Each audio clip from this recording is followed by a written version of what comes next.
Page 80 is the theme from Concerto No. 2, Piano Concerto by Rachmaninoff, a very famous piece of music. It's a nice little arrangement.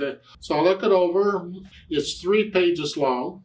Treble and bass clef, at least to start. There's 3 flats in the key signature. Okay, so that would mean, okay, is it in E flat major, because that has 3 flats, or is it in C minor, because that has 3 flats? And actually, it's in a different mode.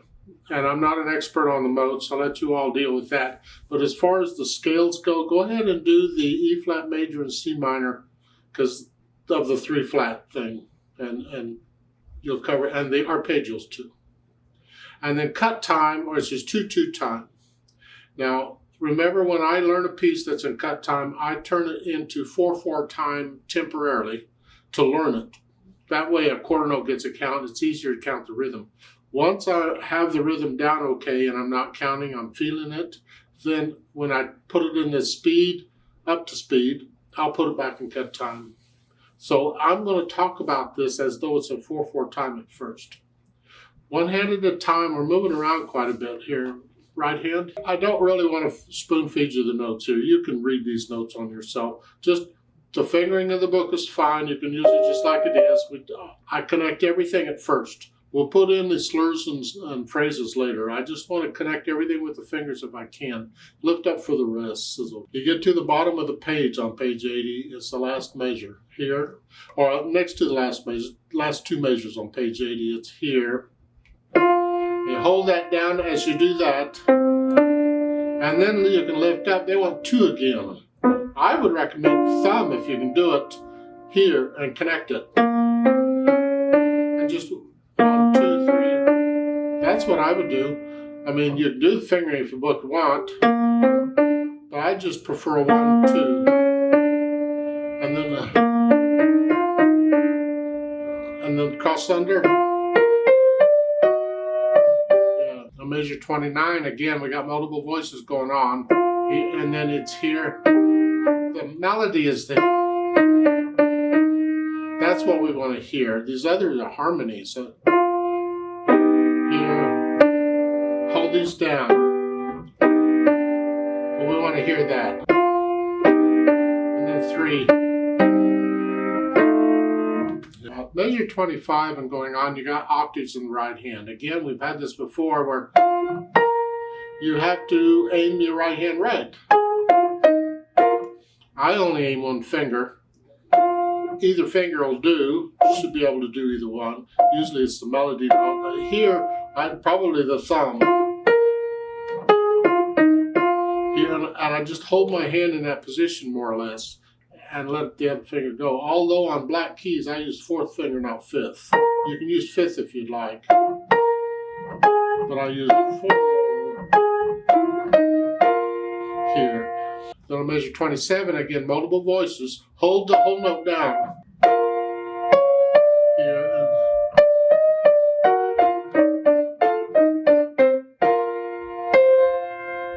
Same thing on the next line. I'll measure 33. The D's are tied, and the next measure, you're just going to play a B flat. Here. Measure 41. It's F sharps. And then the next measure is G flats. Well, it's the same note on the keyboard. It's an F sharp G flat. But it's a different chord. It's a different harmony. So now they have to use flats instead of sharps. The left hand, well, it's moving around doing its own thing too. How you finger these, you can do 4-2-1, 5-3-1, 5-4-2. I don't know how big your hands are, but try and get them down at the same time. So we put the hands together and see what happens. It's here.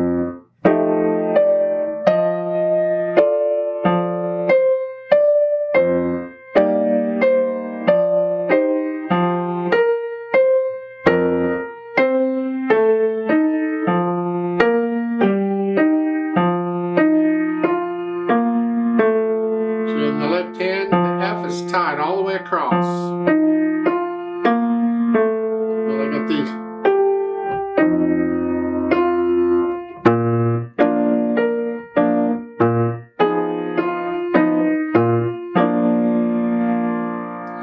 measure 11, I need a third finger there because I'm going to go here. I'm going to connect it.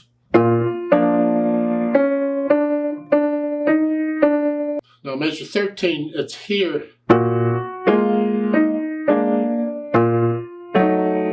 G sharp,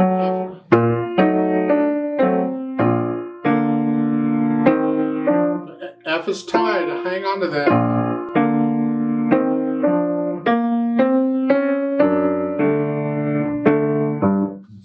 So we have tied notes and multiple voices going on, and try and make sure you're holding the notes down. So once I have the hands put together, sort of, then I'll go back over just a few measures at a time and I'll work out any hesitations. So it's a steady beat. And once I can do that, I'll think about the articulation, and this is pretty connected. You can lift up for the phrasing if you want, but otherwise, connect it.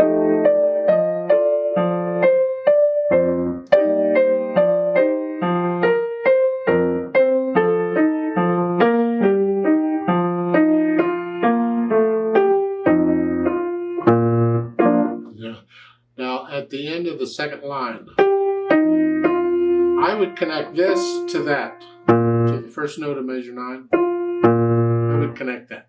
The first two lines here are introduction.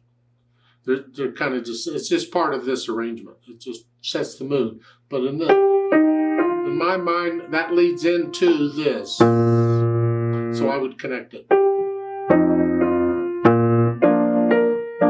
Putting in the phrasing. Then for the dynamics, here for the most part it's the right hand, moderately loud and mezzo forte. And this needs to be soft. So forth. Measure 9 where it starts, again, mezzo forte. Well, you think, well, we already had a mezzo forte, why are we getting another one? Well, it's a new section. They're going to give you the instructions again, I hope. Plus, on the introduction, you may have gotten softer there at the end in interpreting it. You can slow down, there's a retard there. You may have gotten softer there. Here, they're just telling you, measure 9, make sure you're moderately loud here. This is soft. Then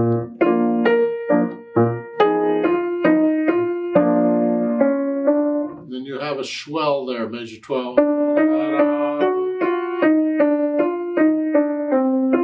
Measure 16, another skirt up. Now, measure 17, you went up a little bit. I'd come down about a moderately soft and go back up. And then go back down again and go up again. Now you're going to go from moderately loud in measure 20 up to loud. Hang on to that, now come down. Run moderately loud again. Dim, red, softer. Come down about moderately soft. Go to measure 25. Now you're loud. Here. The right hand. Left hand, stay in the background.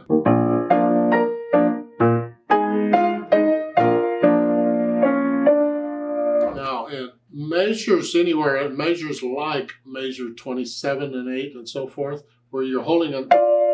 That's melody. That's loud. This other stuff's in the background. While I'm doing that, I want to hear that. Don't drown it out. Then come down, moderately loud, back up to loud.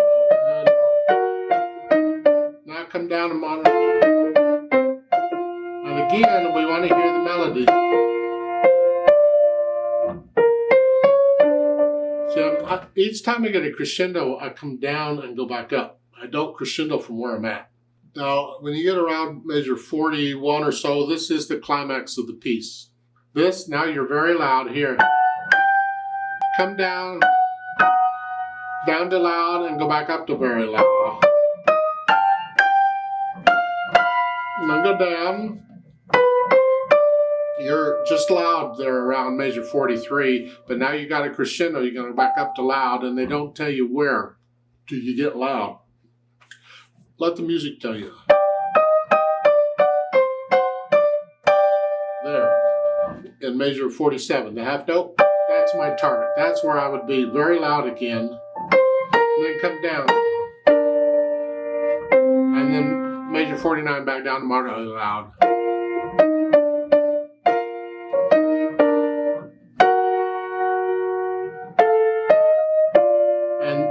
soft at the end, and then very soft,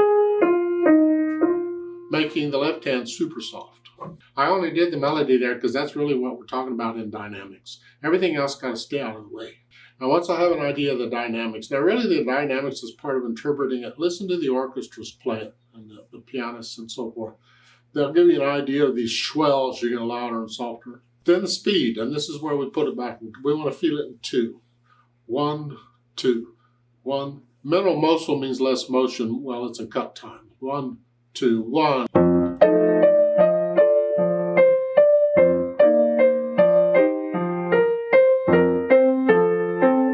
I have a tendency on measure 5 to connect that.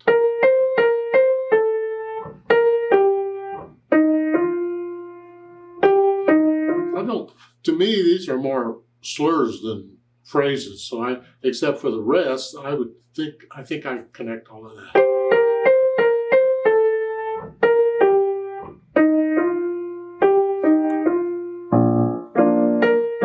One, two, 1, 2, 1, 2, 1, 2. Somewhere in there. It may take a while to get it up to that speed. You take it slower if you have to. Because you're moving around a lot and you got a lot of accidentals in here, and good luck with all that. Now they've added pedal, and of course we need pedal because we need help in connecting these notes, and we want the overtones. They're using legato pedal throughout, and they're basically changing it with the harmony. That's fine, but we have to check it, because if it gets blurry, if the melody's getting blurry, then we got to fix it. We got to do something else. It's going to be lag pedaling. The notes go down first and then the pedal, and when I change the pedal, it's going to be right after the note, the keys go down, because it's going to overlap. Note, then the pedal. Change it after you play the notes.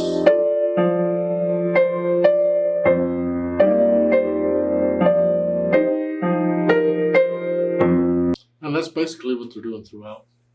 Now they are lifting it up like a measure 4. So we hear that rest in the left hand and it clears it out.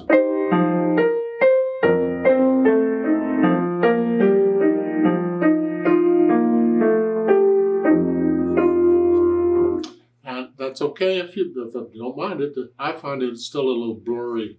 I would prefer to keep this melody clean. So if I can, I'll find some way where I can change the pedal and I'm not blurring up the melody. And you have to experiment. So I'd like to hear the melody. I mean, I got rest in the left hand there in the second measure. Why not lift the pedal up there?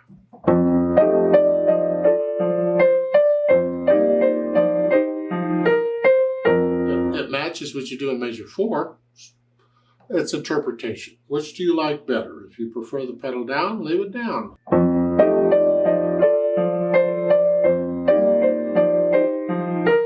Now measure 9 when it starts.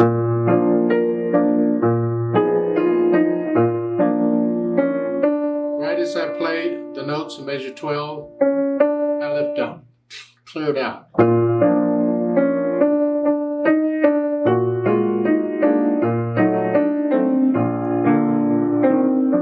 Same thing in measure 16. Right as you play that, clear it out.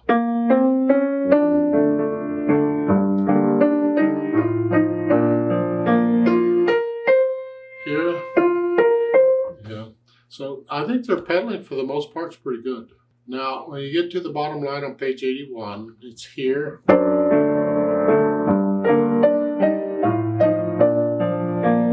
See, they're not showing change pedal in those last 2 measures. I would connect it. I would use change pedal there also, because I want this. And I need the pedal to help me connect that. But then going on, there, the last measure here, you can have a little silence there. It's a new phrase. And they don't smear this in that last measure on page 81. They're changing on every beat. So it's up, change, change. That keeps it clean. It's interpreting the music. Experiment with it and see what kind of sounds you like. So one of the nice things with experimenting with it, trying different things out, is while you're doing that, you're actually learning it better. You're getting the notes and rhythms better under the fingers while you experiment. Now we have a page turn to deal with. And we go through our list of options for page turns and try and figure out what will work or won't work or whatever.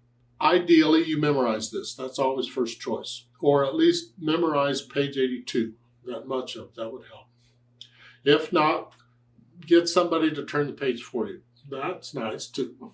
If there's nobody around and you have to turn the page yourself, then we have to go through options for that. First option is there any time where one hand is resting and that would have time to turn the page? If so, you turn the page there while the other hand is playing. You may have to memorize a measure or 2 or 3 or whatever, but there you're just memorizing a little bit of it to accommodate trying to figure it out. Here, there really isn't. There's some rest on the left hand on measure 32. Here, but not very much. You don't really have time to turn the page. So what do? Then another option is sometimes one hand can play notes that the other hand is playing to free up that hand so it can change pages. Sometimes that works. In this case, it doesn't work. Both hands are busy and they're far enough apart, they got to do their own thing. Well, in that case, the last choice is leaving out notes. We don't want to leave out notes. That's always the last choice. You can't leave out melody notes, so it's the other notes. How many you leave out depends on how fast the piece is going and how much time you need and so forth. You leave out what you have to leave out in order to turn the page, but no more. What notes? Well, the right hand at the bottom of page 81 has melody. It has to play. You can maybe leave out some of these notes at the bottom of page 81. Here. And then as you're doing this, turn the page right quick and go on. May even have to leave out a few notes on page 82 until you can get the page turned and get back in. So I leave that up to you. We practice page turns when we need to make sure that it'll turn okay, we can do it quickly, and the page, when you turn it, will stay open. The book doesn't close on you or whatever. We do practice page turns. Now in the play with me's, I can't do that. I have to stop. See, when you're performing, you have a page turn. Whatever you do, don't stop. Turn the page and then start again. Please don't do that. I've heard people performing and they do that. It's terrible. The beat has to be a steady beat. The page turn can't mess it up. However, in the play with me's, I can't do that.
Let's play it together. You don't need to play with me at this level, I don't think, but I've been doing it through the book. I'll just finish it. I'm not going to do any dynamics, no louds and softs. I'm going to do this in 4/4 time because we're going to go really slow. Now I'm going to do pages 80 and 81, and then I'm going to stop. I'm going to turn the page, and I'll count us in again, another 4 counts, 4 quarter notes, and then we'll do page 82. 1, 2, ready, go.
Stop and turn the page. 1, 2, ready, go.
Three, 4.